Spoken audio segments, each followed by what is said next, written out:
I'm happy to be speaking to you. I have no idea how many I'm speaking to or what your backgrounds are, but I will do my best to share my perspective on an interesting topic: how we can improve management by evolving, not revolving.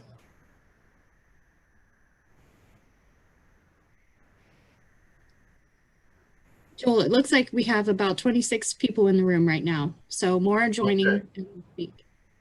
Good. Okay, now things are working here. So, very important first concept. Every farm has a unique context for making decisions.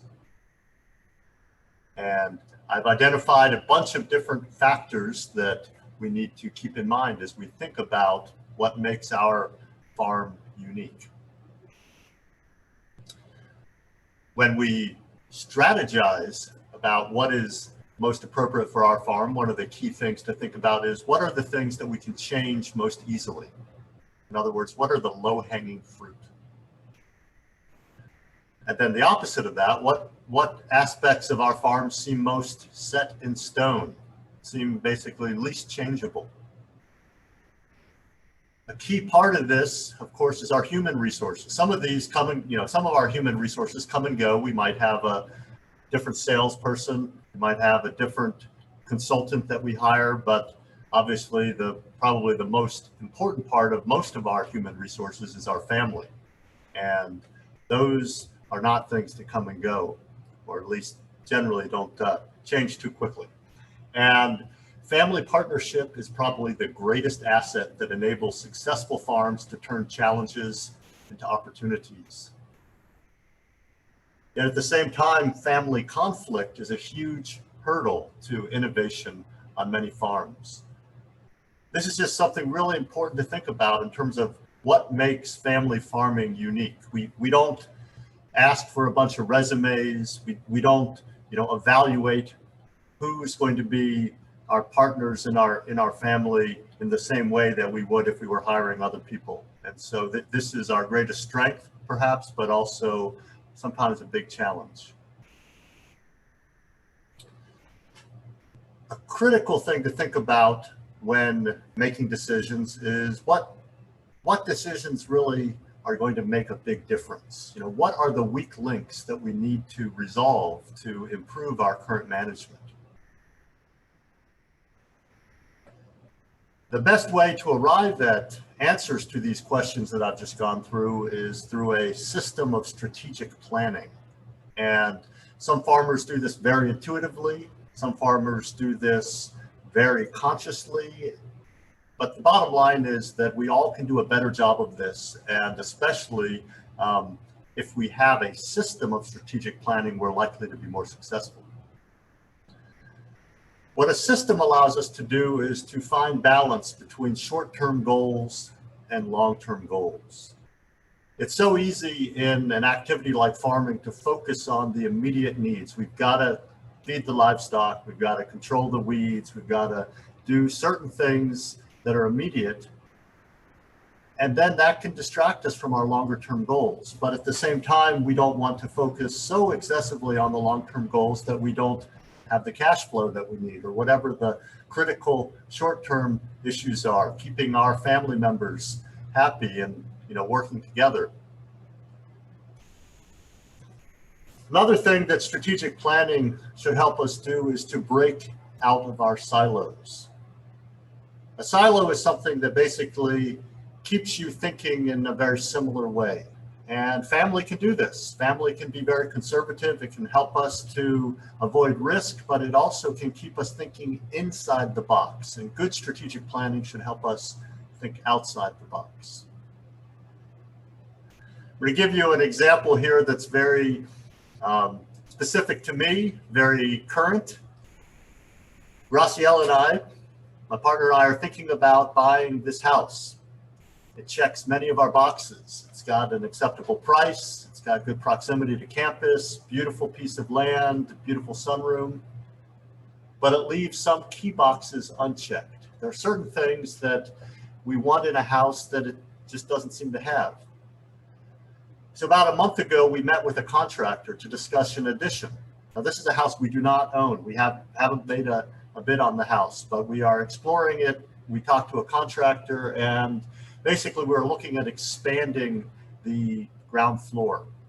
The estimate was very high, and basically we weren't sure that even after all that expense that we would be satisfied.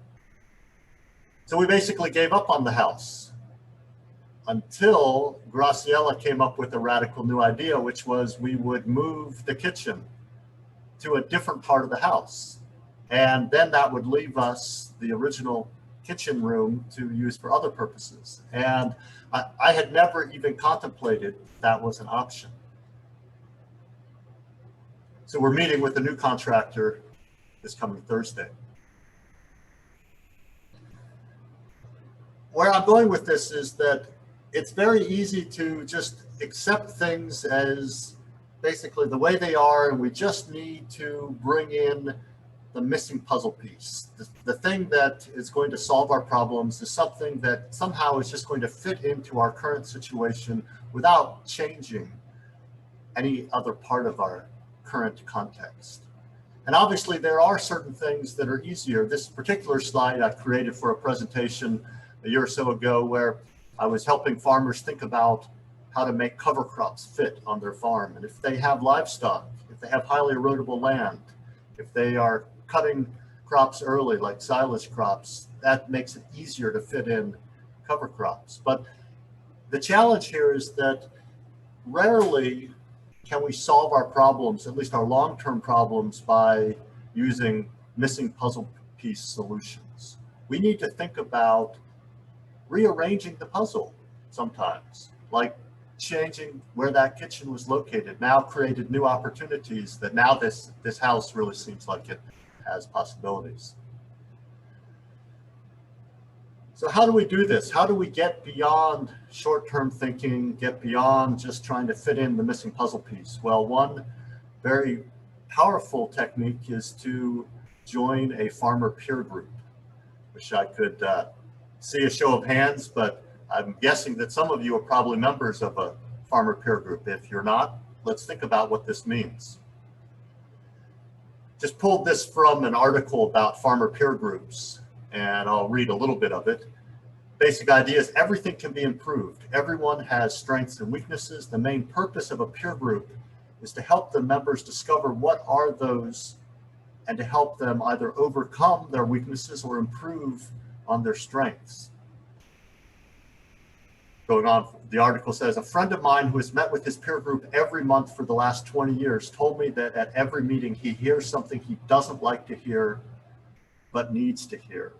That's the critical thing about a peer group. It is not just patting you on the back and saying you're doing well. It's telling you honestly and frankly that you've got some challenges that need to be resolved if you want to move forward. But then they don't just critique you, they also probably help you find some other options. They're giving you a fresh perspective. You can have a peer group that is a silo, that basically everybody's thinking the same, but the critical thing I think to make a peer group work well is to have people that have different perspectives. Early on, when I was first starting to think about sustainable agriculture, I became interested in something called holistic management. And it's not something I've thought much about recently, but it's a whole farm planning system that helps farmers, ranchers, and land stewards better manage agricultural resources in order to reap sustainable environmental, economic, and social benefits.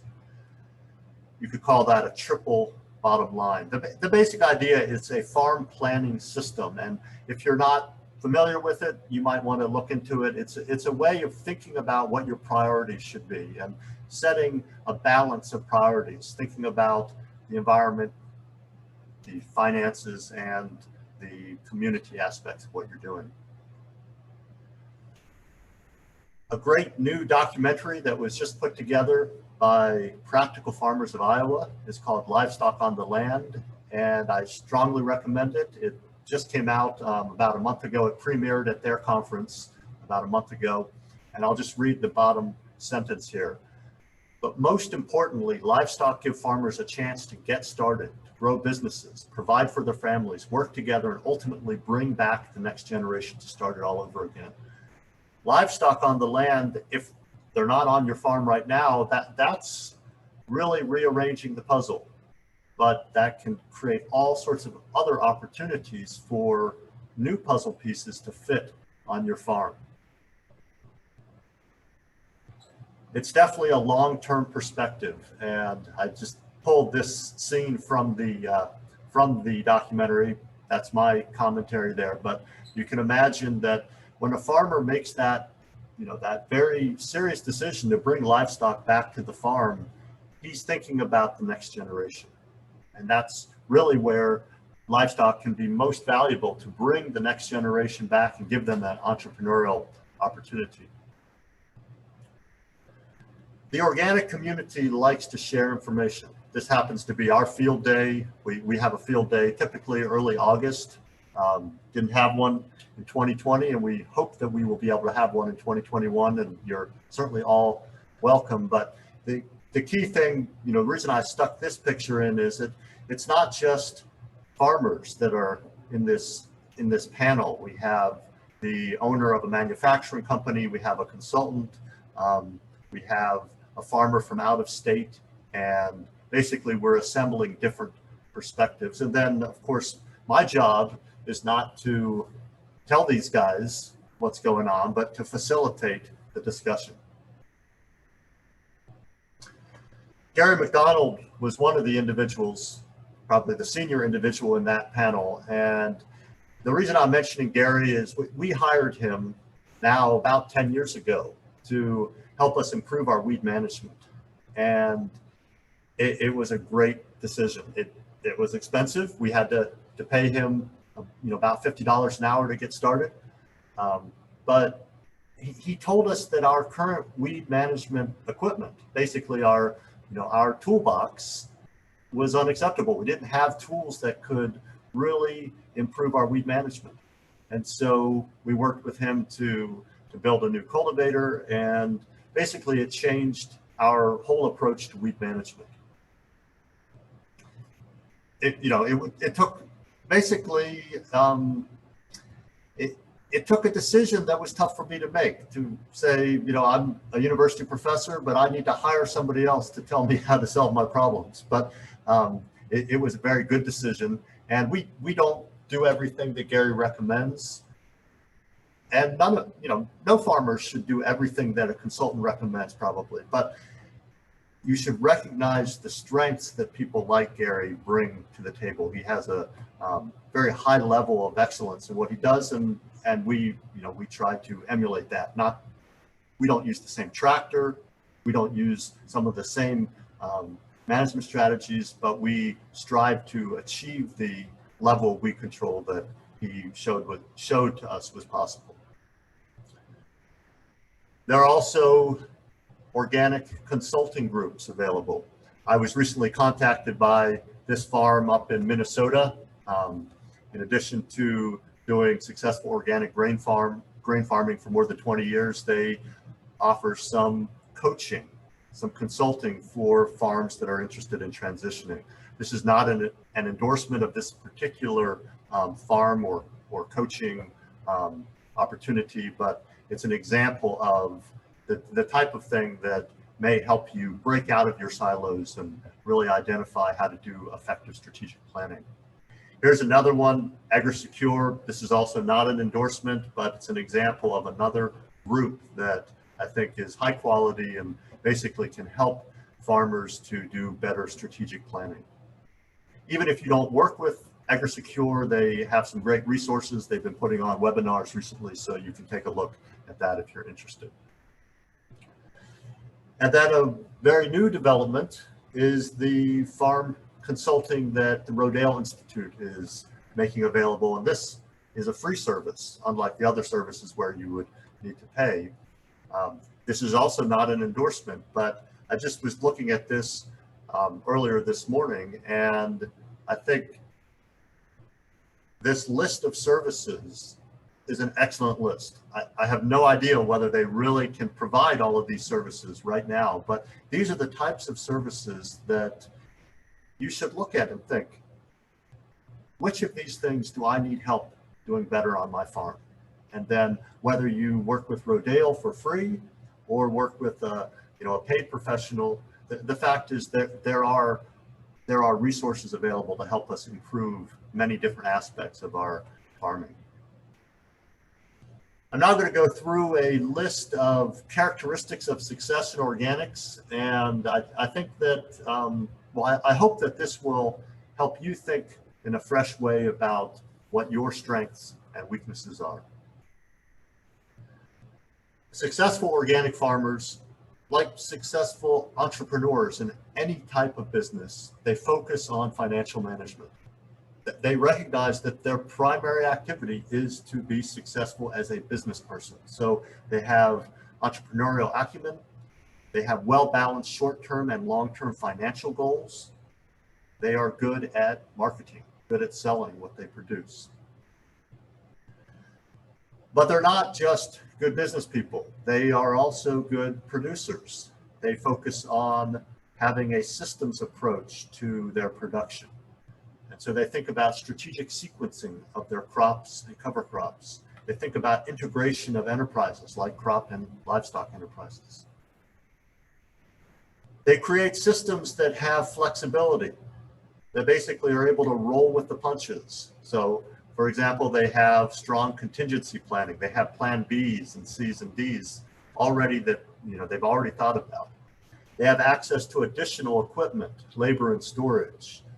They often, but not always, have access to livestock for eating mistakes. And these might not be the livestock they own, but might be their neighbor's livestock. But basically, they're able to capitalize on something that seems like it's gone off the rails. They're able to capture value from that. They make effective use of technology. And one example would be proactive maintenance, adjustment, and upgrading of equipment. But of course, technology is not just your farm equipment. There are many different types of technology available. I don't think that we all have to be jumping on the latest and greatest technology bandwagon, but we need to have some openness to new technologies, such as GPS guidance or upgraded planters that can precisely deliver seed at optimal depth and spacing. This is not required for success, but it can make a large difference between success and failure. So really, this comes down to identifying the weak links in our system. If you are not successfully establishing a good stand of your crops, that is a big red flag. Any consultant would quickly understand that that's something that needs to be addressed. And so technology can help with that. But obviously, technology needs to be operated, needs to be monitored to make that technology work. So you can have a great new planter, but not plant well because you're not checking how the seed is being placed in the soil. Moving on with the same idea, successful people focus on starting right. And one of the key things in farming to start right is to establish a good stand of your crop. And so that, there are many dimensions of that, but well-adapted genetics, high-quality seed, careful seedbed preparation, planting deeper and later. Some of these things are common to all farming, and the deeper and later, I think, is maybe more specific to organic farming.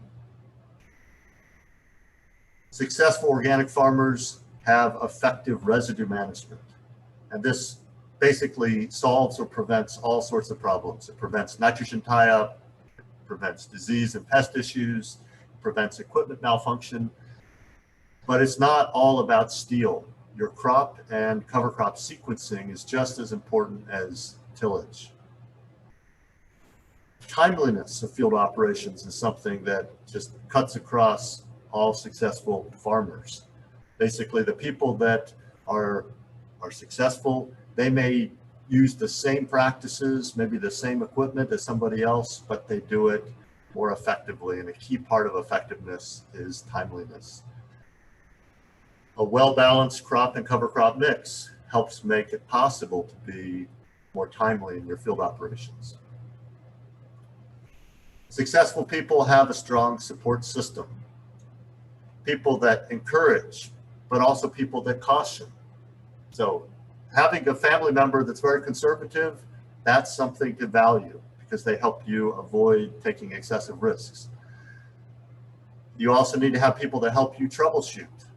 That could be family, that could be other organic farmers, that could be neighboring farmers that are not organic farmers. That's critically important for my research program. We have a lot of neighboring farmers that are great to work with. None of them are organic farmers, but they are high quality people with great equipment, and they know their equipment better than we will ever know it. And then of course there are industry reps, consultants, and lots of other types of people that can be your support system. And just a few more characteristics. Successful organic farmers seem to have excellent observation skills and attention to detail. They have prioritized problem solving. They think short-term and long-term, but they recognize when it's important to do one or the other. And they are committed to lifelong learning and self-examination. So that's just kind of an overview of some key things that I think as you are thinking about what you can do right now in the dead of winter. It's probably very cold in Ohio, just like it is here. We can do some reflection and think about basically what our priorities should be to do better strategic planning on our farm. I'll just emphasize this concept one more time: effectiveness of management. And that, is some balance of what practices you use, what products you bring to the table, is strongly influenced not by just which practices and products you're using, but how well you are using them. The skill and the will is critically important. The skill is something that maybe, the conventional farmers in your community are highly skilled. Would they be successful as organic farmers? Potentially, but maybe not if they don't have the will. They don't have the commitment to push through the challenging times. So people that are very good, they choose the right practices and products, but then they use them skillfully and they stick with it even when things are tough.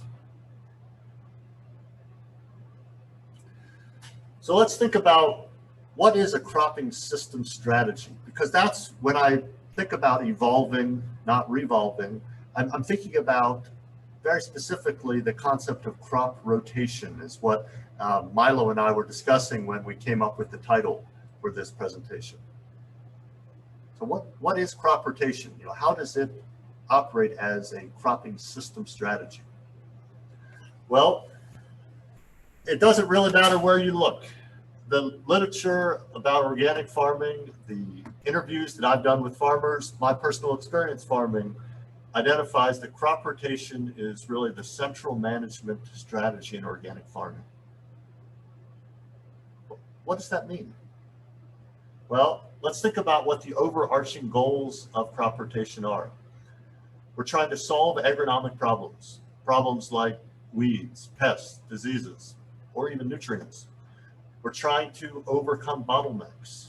We're trying to enhance the health of our soils. We're trying to offset inputs. We're trying to increase resilience. Well, resilience is something we'll talk about more in just a second. Resilience is a fancy word being used these days by people talking about climate change and that type of thing, but it's basically risk reduction. We want to have farming systems that are more reliable, and so crop rotation can help us do that. We'll go into a little more detail now on a few of these. Let's start with the concept of a bottleneck. What is a bottleneck? The performance of an entire system is limited by a single or small number of components or resources. That thing that is limiting the performance of the system is the bottleneck. So how does rotation help to resolve bottlenecks? Well, here's an example. Assuming the same number of total crop acres, which of these rotations warrants a bigger planter? So we have the standard corn soybean rotation on the right. We have three three-way rotation on the left. And that three-way rotation has a small grain, maybe it has several warm season grains, but one of those warm season grains is short season, can be harvested earlier. Basically, we have more variety on the left. We need a bigger planter to plant the corn and soybeans because they're both basically planted at the same time. And we could think about not just the planter, but all the field operations for corn and soybeans basically are overlapping. So we need to basically try and get everything done at the same time, which is a bottleneck. If we have a crop rotation that spreads out our activities, we don't need as big a planter. We don't need as big a cultivator. We don't have to work as many long hours because our activities are spread out. There are many other types of bottlenecks in farming, and specifically organic farming. For example, limited availability of manure, limited time when the crop size and soil conditions are appropriate for cultivation, limited availability of labor for walking our crops, walking as in hand roguing out weeds, limited availability of equipment or skilled labor for planting, cultivation, harvesting.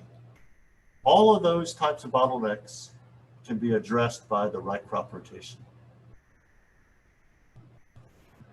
There are lots of specific rotation strategies. I'm not going to read through all of this, but when you're thinking about which options will work best for you, you need to think about, well, am I trying to get some more nitrogen available for my nitrogen demanding crops by rotating with nitrogen fixing crops or cover crops? Am I trying to improve my weed suppression? Am I trying to address pest or diseases? And then, of course, rotation is not just about rotating crops. We also can rotate our labor requirements and availability.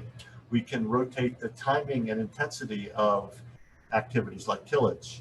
So rotation is simply the concept that we are alternating. We're switching things up so that we resolve bottlenecks and many other issues that I listed earlier. If you're looking for some interesting winter reading, this is the proceedings of an international workshop from actually about 20 years ago called Designing and Testing Crop Rotations for Organic Farming. There are lots of interesting articles. Some of them are more technical, some of them are very practical. Here's an example of one: Designing Crop Rotations for Organic Farming, the importance of the lay-arable balance. Lay-arable balance. What in the world does that mean? I guess I should first address arable. Arable just means the acres that you are growing your row crops. The lay part of it, that is an interesting concept. This is a British concept, and it's basically a perennial sod soil building phase of the rotation.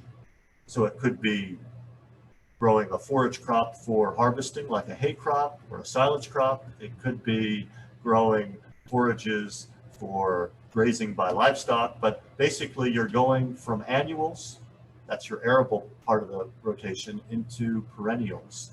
And you specifically are using sod building perennials. So you're going to have a mix probably of grasses and legumes. And basically the idea of this article is that successful organic farming often includes a mix of these two, and achieving the balance between the soil building part of the rotation and I wouldn't say soil degrading, but the more nutrient demanding, maybe more cultivation demanding part of your rotation. You have to find the balance between those phases. So what do the national standards, the USDA organic standards, actually require? I won't read through all of this, but the key thing to understand here is that the standards don't specify that you have to have a specific type of rotation. They basically lay out some objectives. Simple rotations such as corn or soybeans, or even continuous corn with a break cover crop in between the continuous corn, are not explicitly prohibited. This is something that our certifier shared with me. We work with MOSA up in Wisconsin, and basically when they are evaluating whether a farm meets the organic standard, they go through these 7 points. They look at essentially whether the farm is being effective. They're not asking, well, so how long is the rotation? Is it at least 3 or 4 years, 3 or 4 different crops? They are asking, are the practices that are being used building organic matter? Are the pests and weeds being controlled adequately? Are there resource concerns such as soil erosion? These types of things are not explicit. So it's not something that you can just say from looking at a piece of paper, description of the practices, whether the farm is doing this. This is something that really takes a deeper type of analysis. And really, probably you have to go out to the farm and look, and that's why a organic crop inspector would be asking these types of questions. I kind of boil it down to 2 simple things. This is a great publication from the 1950s. Your soil, crumbly or cloddy? I identify C there as in carbon, because really it comes down to, are you building soil organic matter? But that's something that requires measurement. If your soil structure is improving, basically if your soil is becoming more crumbly, if your tilth is improving, you probably have a crop rotation that's working well for you. In addition, is the weed pressure on your farm increasing? Are your weed control practices becoming more reliable? I'm going to talk about weed management tomorrow. If your farm is not more reliably starting to look like this bottom right picture is some of the best soybeans that we grew on the farm last year. And I had students from one of my classes come out and do some yield analysis. And they estimated yields that range from 70 to over 100 bushels per acre. And they were quite impressed with those soybeans. The most obvious thing to see just from this picture is that the field is very clean, but what the students were counting was the number of pods and the number of 3 bean or higher pods and that type of thing. Basically, if your fields are more reliably looking the way that you'd like them to look, then probably your rotation is acceptable. Let's think a little bit specifically about weed pressure. We'll talk more about this tomorrow. How does rotation help us reduce weed pressure? Well, obviously, rotating between winter and summer annual crops changes when the weeds are growing. And so it can significantly decrease the weed seed production, particularly with your winter annual crops. Often you are harvesting your wheat or your oats or your barley or rye before the weeds have gone to seed. If you bring in a forage, something that you're going to be cutting or grazing regularly, most weeds can be prevented from going to seed if you have forages. Rotation also increases the biological activity of the system, which basically can reduce the number of viable weed propagules, whether we're talking about seeds or plant parts. Basically, we can create a system where whatever the weed pressure is getting reduced by greater biological activity. We can have fallow periods. A fallow period can be a whole season where we have nothing growing, and that's a pretty extreme case, but we also can have a fallow where we are not in a cash crop, but rather we have a vegetative type of fallow or a cover crop system. And we'll skip over ridge till. If you have questions about ridge till, I'm happy to talk about that. Ridge till is something that is a proven strategy for reducing in-row weed pressure, but most organic farmers, at least in Illinois, are not using ridge till anymore. But the last piece of this, coming back to what we talked about before, if you can rotate between annual crops and sod crops, we can reliably achieve the 2 indicators that I mentioned.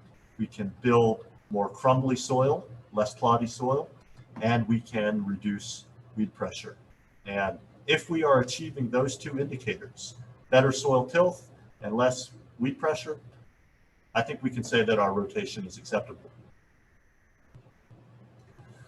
One interesting thing that the research shows us is that it's not just how many weeds you see in a field that impacts how the crops respond to those weeds.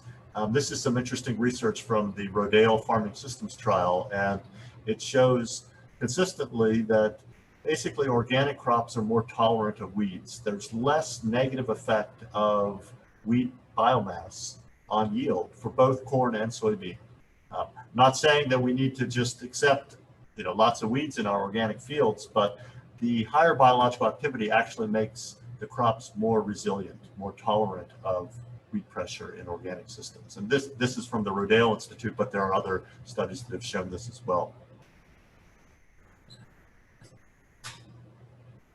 Kind of stepping back for a second, I'm not sure how many of you have ever seen this little book. This was one of the books that I read about maybe 25, 30 years ago, soon after it came out, that really made me think, think more strategically about what we're trying to achieve differently in organic farming as compared to conventional farming. Jim Bender, a long-standing organic farmer in Nebraska, wrote this book, and he said something really interesting. He said, it's more important in organic farming to minimize the minimums than to maximize the maximums. What does that mean? Well, basically he was saying that it's more important to avoid crop failures. The minimum, is when you basically come up really short, when your whole crop, is a disaster. So he's saying it's more important to have a system that's resilient, that avoids crop failures, than it is to chase the highest yield or profit potential in an individual crop. In conventional agriculture, we tend to see more focus on maximizing the maximums. We're swinging for the fences, trying to get those home runs. Whereas what Jim Bender is saying here is that we need to focus on making sure that our system is able to deal with extreme weather. Make sure that our system is able to deal with the various types of shocks that inevitably occur, and doesn't fail just because we have those shocks. An example for us would be planting sunflowers. A couple times we've grown sunflowers when we intended to plant corn, but when June has come and gone and you're into July, that's really not a time to plant any more corn here in Illinois. So sunflowers we've found to be planted very late and still produce a crop. And sunflowers are basically, it's pretty easy to achieve good weed control, especially if you plant them late. So basically sunflowers are an example of something that we can use to avoid that crop failure that might have occurred if we had planted corn in July. Another option is simply to plant your standard cash crops later than normal. Specifically soybeans, we found that many of our neighbors have gotten our conventional neighbors have gotten their soybeans planted by the middle of May, if not earlier. We are very comfortable planting our soybeans well into June, and in some cases as late as early July. This particular field, we planted on July 2nd. We did minimum tillage, so basically we did one tillage pass, planted the beans, did one rotary hoeing, one cultivation, and ended up with over 50 bushels per acre. So it was a crop that had very low cost and was highly effective. My guess, because we were delayed so long, we didn't plant because it was so extremely wet in June. If we had gotten this crop in late May or early June, we might have ended up with a weedy disaster. So planting late actually helped to reduce the risk. Sometimes you've just got to pull the plug. 2017, we had a no-till soybean field that just was extremely weedy. And this, we've been doing no-till organic soybean since 2009 with lots of success. So this was a painful realization that I had to make a tough decision, and I'm very happy with the decision I made. basically we use those soybeans and weeds as a great soil building cover crop. So I terminated the weeds before they went to seed. We ended up with very mellow soil with very low weed pressure and an excellent corn crop. With a modest rate of manure, we ended up with over 200 bushels per acre corn yield. 225 was the average. And that was much better than basically growing a poor soybean crop. We probably could have harvested those weedy beans, but we might have only gotten 25 bushels per acre or less. Then we would have had a very weedy corn crop the next season, and our overall profitability was probably enhanced by basically taking a year off, having a fallow season, and then a very good corn crop. I'm going to switch gears a little bit now and just give you some examples of crop rotations that I think are probably worth thinking about. I reached out to Scott Myers, an organic farmer in Dalton, Ohio, but I reached out a little bit late, so I didn't actually connect with him. But I pulled this off the web. Scott gave a great presentation called Better Hay, the Organic Way at the 2019 organic meeting hosted by Purdue. And it's available online. I have the YouTube link up there, so I encourage you to take a look. If you're not already familiar with Scott Myers, he's got a very well-balanced operation. It's called Woodland Acres Farm. He grows a lot of hay. About half of the farm is in hay. And then he does grow a number of grains, a diversity of grains. And a number of these grains are grown for seed. So he's focusing on quality, and he also is maximizing the value of that grain. And one of the key messages in the presentation is that having so much hay in his system allows for a diverse and flexible crop rotation. So you can look at some of those rotations there. Basically, he's able to change up his sequence in many different ways because of having hay. The hay is always helping to rebuild the soil. Now, a key piece is that he is bringing in manure. When you harvest hay, you're removing lots of nutrients. So that's a quick way to deplete your soil if you're not bringing in nutrients. But he harvests lots of hay, targeting the organic dairy market, and then he restores the fertility with imported manure, and then that gives him lots of options for growing the high value grains, where he has low weed pressure and is able to grow high quality, very disease-free, low pest pressure grain crops. He emphasizes that there are both benefits and some challenges associated with adding hay to the rotation. The two things that I emphasized earlier, is your soil crumbly versus cloddy? Hay definitely can address that, improve your soil tilth quickly. It can provide all the nutrients you need for a good corn crop with very limited additional fertility. It certainly helps reduce your weed seed bank, because when you're mowing your hay frequently, you are not letting any weed seeds go to, any weeds go to seed. But at the same time, there are lots of challenges with hay, and I won't read through all of those, but obviously you've got to have equipment, you've got to have a focus on quality, especially if you're selling to the dairy market, and haymaking can be very stressful and weather dependent. So that's something that you need to keep in mind when you're balancing how much hay to put in your rotation.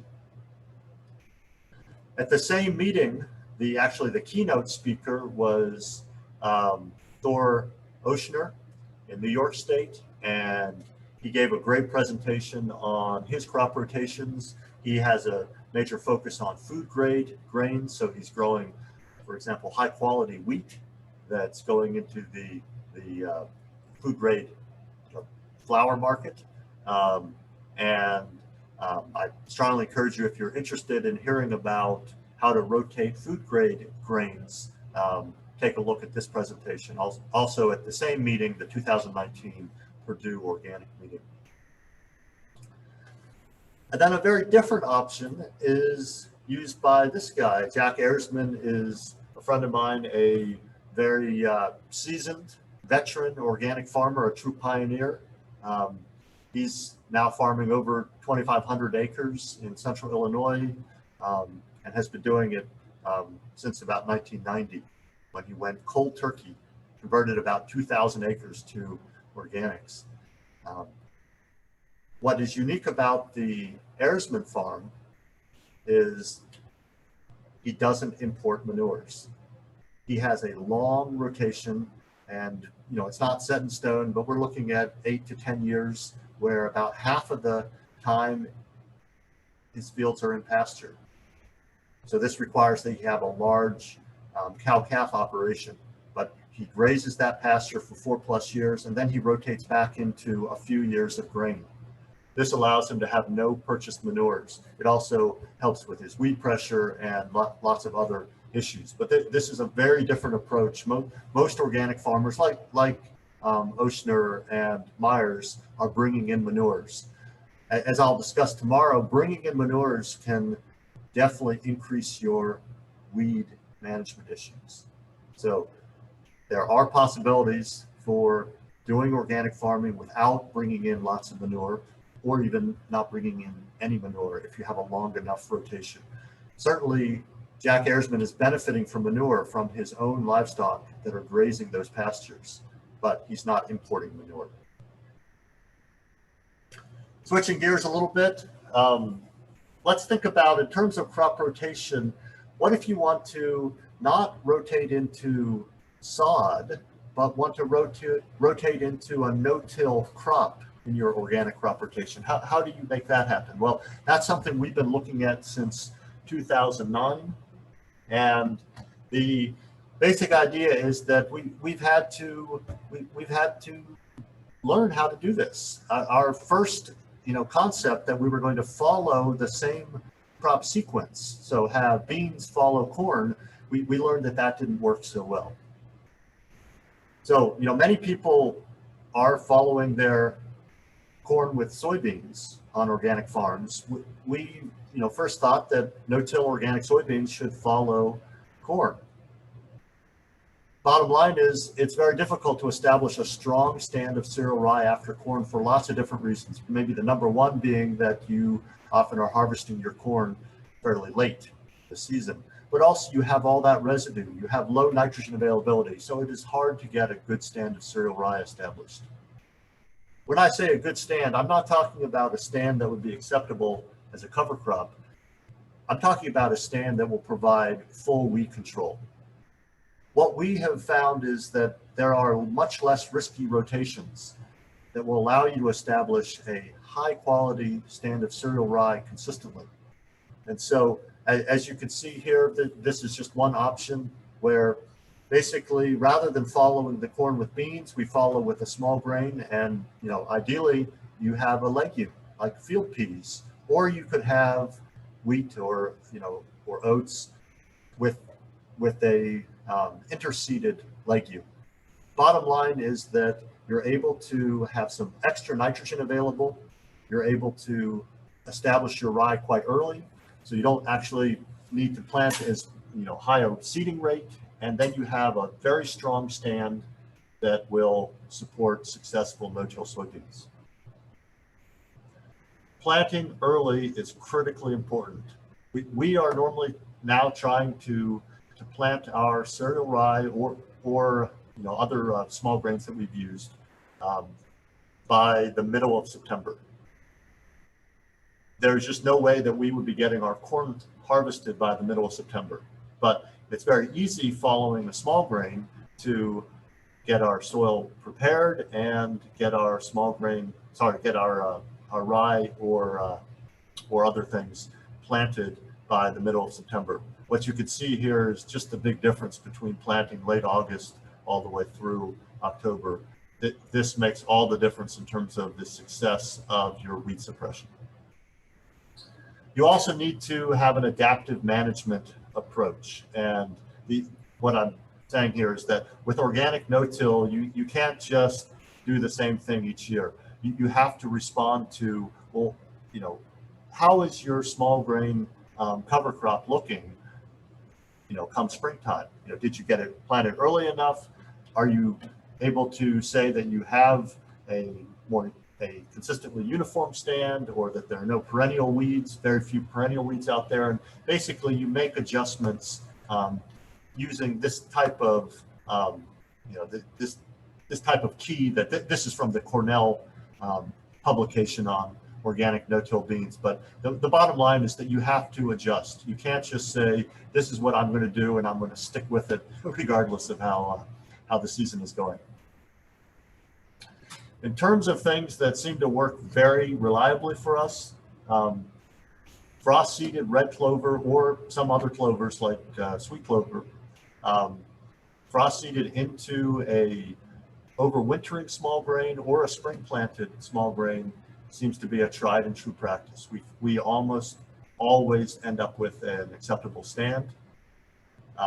There's some great literature describing how to do this really across the Midwest region. This happens to be a blog post from Iowa. This happens to be a agronomy fact sheet from Cornell describing how to credit the nitrogen from red clover. But the bottom line is that frost-seeded red clover or other clovers, all you have to do is let it basically harvest the small grain, let it grow through the fall into the next spring, ideally, and you can reliably have 75 to over 150 pounds of nitrogen available for the following corn crop. Obviously, there are things that can go wrong. You need to observe what's happening and use an adaptive management approach here. But it's a system that has been tested for centuries. Frost seeding into small grains takes very little technology and it's very low risk, and the outcome is normally very, very good in terms of reducing your need for added nitrogen for the following corn crop. We actually are using much less frost-seeded red clover. After I've just told you how well the system works, we have continued to do this, but not on as many acres. We are now doing more diverse cover crop mixes after small grains, partly because there's just so much farmer interest in this.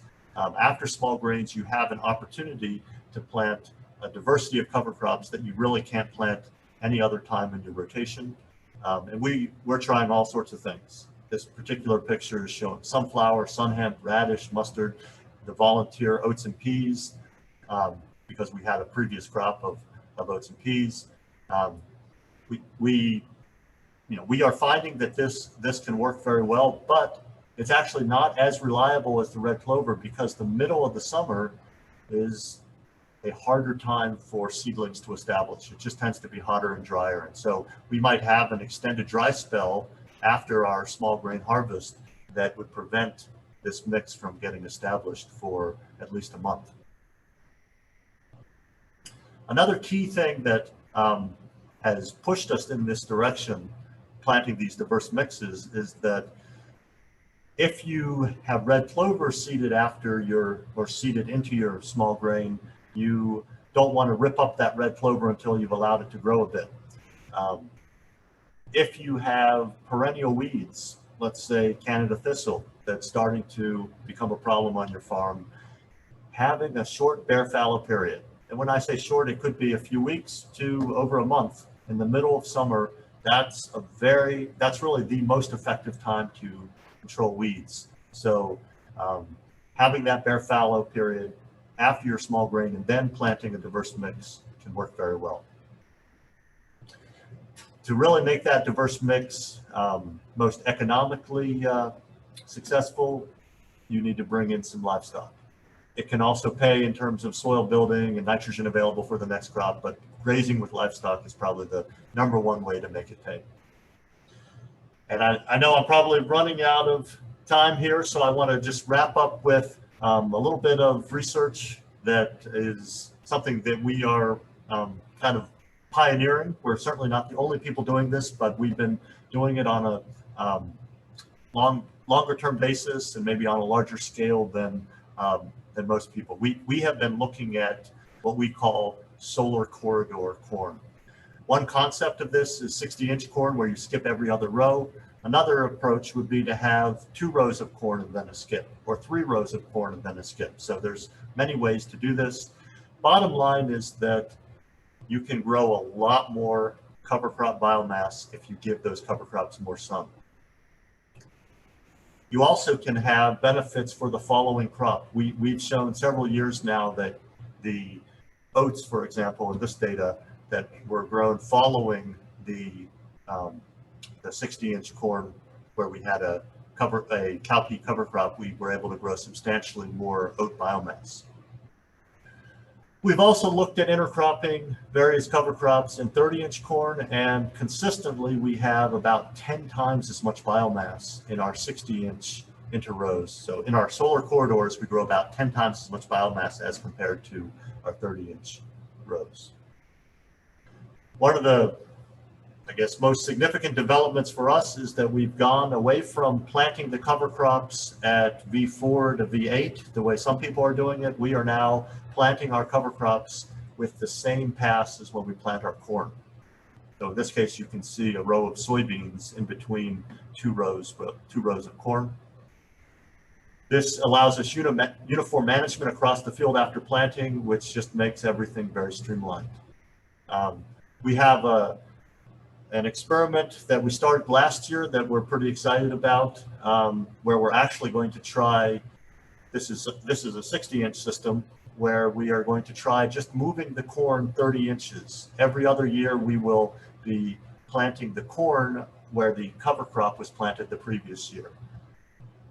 So basically the experiment this past season wasn't, it was not our best solar corridor corn. The yields were lower in that experiment for a couple different reasons, but we're pretty excited that we will be planting corn right where the cover crop was in 2020, and hopefully we'll continue doing this for a number of seasons and see whether we can get the high value benefits from those cover crops and also grow corn in the same field, just moving back and forth 30 inches over time. Practical Farmers of Iowa has also been looking at 60-inch corn, and they have done some great on-farm research. Similar to us, they have consistently seen a yield hit. Their average yield hit comparing 60 versus 30 was a loss of 12% of the corn yield. They only had one situation where a farmer actually had higher yields on 60 versus 30. But we are making some progress, I think, in terms of resolving this issue, and I can talk a little bit more about that tomorrow. The bottom line is there are ways to make that yield hit a little less painful. Number one way would be to benefit from that extra biomass you can grow in the corridors.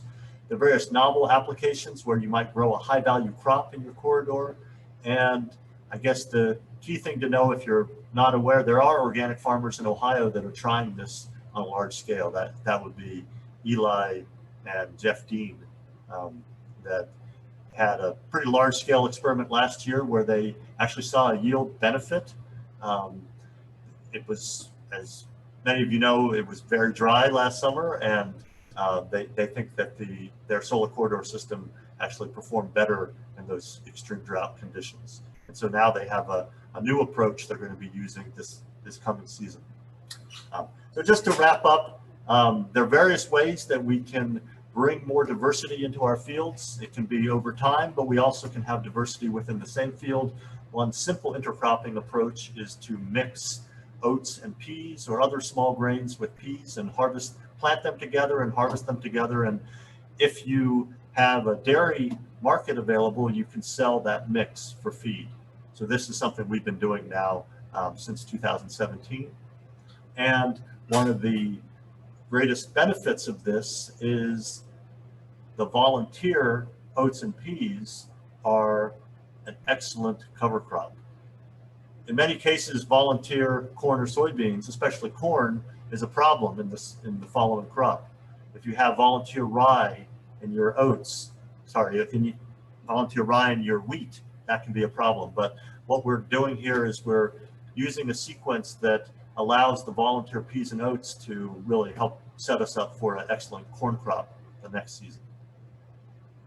So I think I'm out of time, but the bottom line is that there are so many different factors that should fit into our decision making.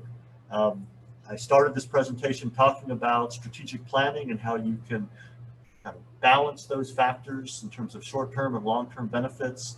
But in terms of making our rotations work for us, our goal is to basically make ecology work for us. And this concept of eco-functional intensification is simply understanding the ecology of our crops and cover crops well enough that we can assemble systems that basically enhance the benefits that those diverse interactions can provide. And I think with that, I'll stop right now because I've gone a little bit over my time.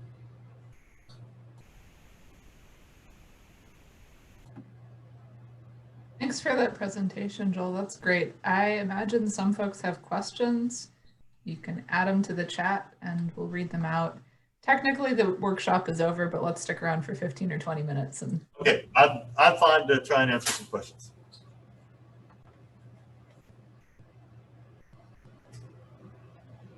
Also, if it's easier and we can take turns, you know, unmuting ourselves if we want to do that, that way might save a little bit of time. Hey, Joel, this is Jeff Dean. I'm wondering what kind of a population you're planting in your 60-inch rows and how far you've pushed that? So we typically are trying to, and Jeff happens to be someone experienced with this system, so great to hear from you. And I did have the benefit of talking to Jeff and Eli last night, so I did enjoy that very much, and we'll try and share some of those comments tomorrow in my presentation. But we've been typically trying to keep the same population in our 60-inch system or our other configurations. We're keeping the same population that we would have if we were planting straight 30-inch rows. And so for us, that's a population, we might drop 31 or 32 with the goal of ending up with about 30,000 as our final population. Depending on the weather and the aggressiveness of our cultivation, we may go up, we may end up with a little bit less than 30, but our goal with our 60-inch system would be to plant around 60,000. That would be in-row population. So that, that would be corn plants that are, between 3 and 4 inches apart. Very, very tight. Some people have gone higher than that. I think the most important thing is not the exact population that you end up with, but rather that you have the right genetics that are able to flex appropriately to respond well to the additional sunlight and not be so negatively affected by being shoulder to shoulder with lots of corn plants.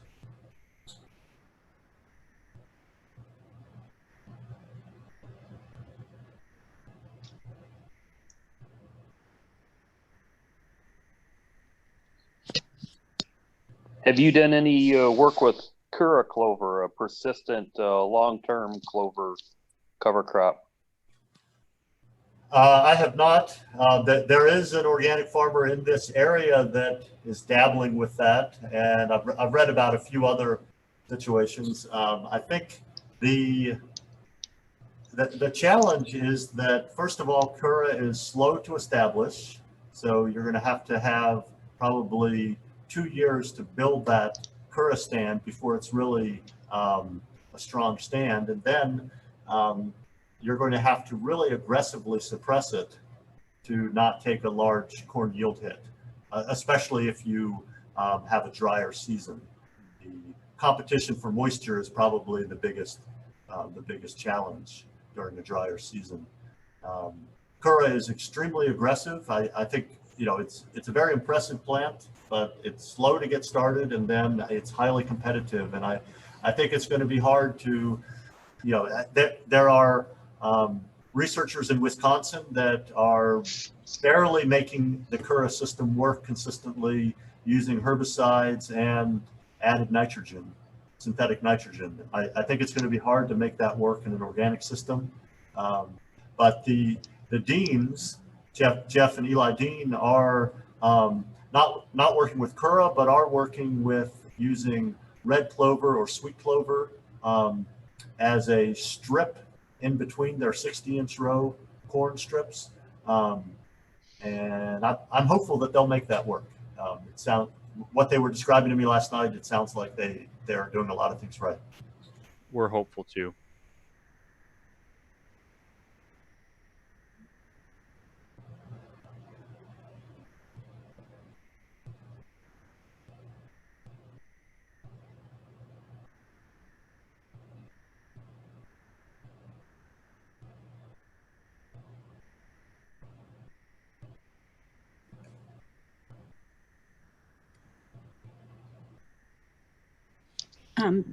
Dave, I see. Oh, okay. You have to leave. Okay. Well, thank you. I saw you were unmuted, so I was going to ask if you had a question. Oh.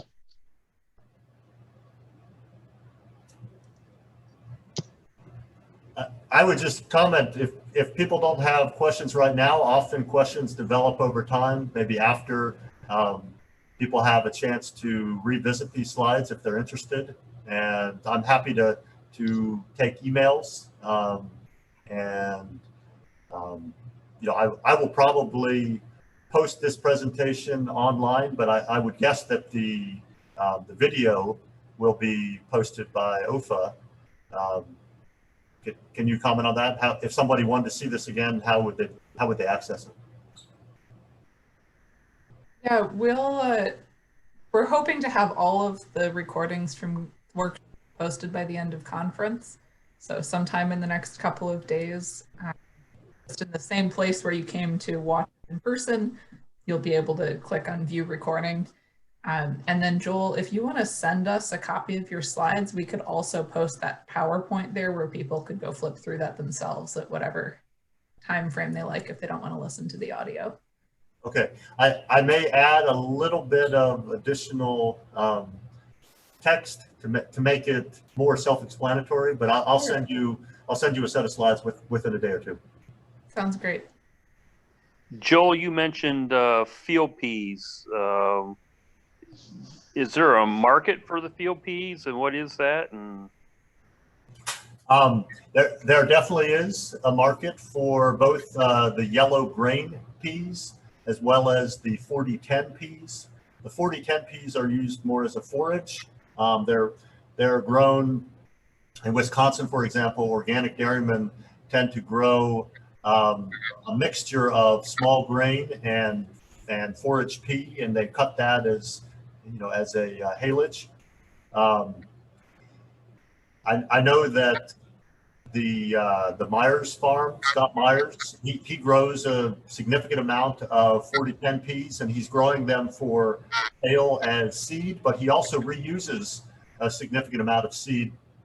In his situation, he often follows a small grain with an intensive planting of 40-10 peas. So, he plants a strong stand of 40-10 peas in the late summer, and they will grow aggressively and fix enough nitrogen that he doesn't really need to supplement much for the following corn crop. But he's marketing the 40-10 peas as seed, and then he's also reusing them on farm. But the yellow grain peas, I can't speak to the markets in the Eastern Corn Belt, but there is significant demand for them.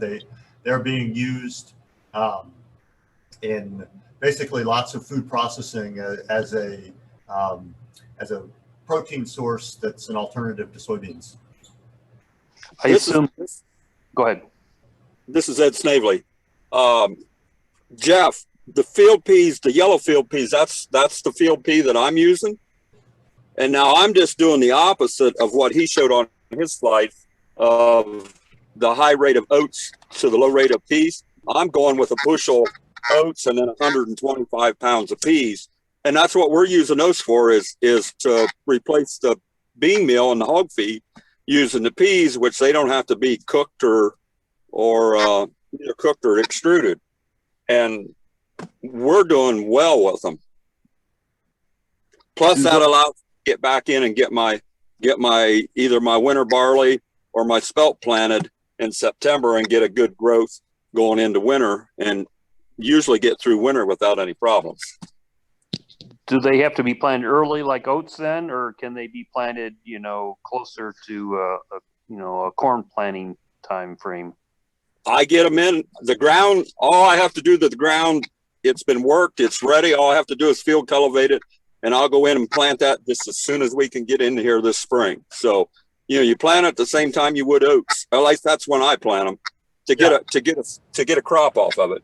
Yep. If you're harvesting them for grain, you want to plant them as early as possible. So we would typically be planting in late March or early April, the same time that we would plant oats. Just as you want to get them in just as soon as you can get on the ground. Yep. Because, and another reason is the peas don't like hot weather either. If they're blossoming in hot weather, it'll hurt the yield on them. Yeah, we found that last year when we planted them along with corn late. This was in June, as a just a cover crop biomass in the opposite row of our 60-inch rows, and they didn't do anything. And that's why I was wondering if they need to be put in much earlier. That's always our trouble. Our ground's always too wet to get in, in March, early April when we should be planting oats. They can be planted as an excellent cover crop in late summer, but for grain harvest, I think you want to, as said, you want to plant them as early as you can. And if you get to mid to late April and you haven't gotten them planted, you probably should switch gears and not plant peas. Yeah, because they're not going to yield. And then of course we harvest them together, and we try to plant an early season oats so that they're usually both getting ready they're ready for harvest at the same time. And they're not hard to harvest together. We set the air a little higher, so we're probably blowing some oats over, but that's not a problem. Ed, you've also planted a fair amount of buckwheat. Have you ever planted buckwheat early? Like early May? Way back when I planted some early. We planted some and then tore it up. What we planted for grain, we usually planted that in July. But that was mainly because we were wanting to harvest it and we had to direct cut it, and you don't want to direct cut green stem buckwheat or you're going to have a mess because it's full of juice. So we're trying to get that buckwheat ready right when we usually get our first frost, which will kill the plant. But no, you could plant buckwheat at any time. Jeff, do you have a swather? Yeah, we swath all our buckwheat. Okay, so, well then, you should be able. I think you'll be able to make early planting work. But if you didn't have a swather, I would definitely encourage you to only plant later when the frost will terminate your weeds and all the buckwheat. Yeah, we want. I was going to say we want to try to get the buckwheat harvested before the ragweed goes to seed, so we don't have the ragweed seed in the buckwheat. Well, quit raising ragweed. I'd have to move to Illinois. Yeah, I like that field of beans. They were pretty clean. We saw them. They were excellent. I guess, Jeff has probably heard me say this before, but our weed management did not used to be so effective. We have made huge strides through lots of different things. Improved mechanical cultivation is just part of the story, and I'll talk about this more tomorrow. But the farmers in our area, they enjoy seeing the progress that we've made. It's been it's been a very positive part of our relationship with the neighboring conventional farmers. They knew that this farm, before the university started renting it, we started renting it about 30 years ago. And before that, the fields were, there were hardly any crops that could be seen. It was farmed, in a way that the previous family, was able to, I guess, make ends meet, but certainly it didn't ever look pretty. And it took a while before we learned how to manage our weeds. So we started with a very high weed pressure situation, and we've made good progress over the years. Well, if we didn't have ragweed in Ohio, we'd have it made. And our ragweed is definitely different than their ragweed. Ours germinates all year long. We have ragweed actually that grows aggressively in our fence rows, but it germinates early enough that normally our normal field operations to prepare for planting corn and beans take out the ragweed, and the only place we normally see ragweed is sometimes in small grains. No, I'm just the opposite. The small grains, I can keep it out. Of course, we're planting them in the fall, but corn and soybeans, I can raise 10-foot ragweed and the size of a sunflower stalk. Yeah, they're like trees. Jeff knows. Jeff's seen them. Oh yeah, and they germinate, all year long. They'll come up in the middle of August and easily set seed by the end of the year. I've seen them come up in mid-September. They germinate all year and deep. They'll come up 3 inches deep. So they're a tough one. We have velvet leaf that's obviously it's not as big a plant, but velvet leaf germinates throughout the whole summer and germinates from very deep, and so it is not controlled by time weeding or rotary hoeing in the same way as as some of the much smaller seeded weeds.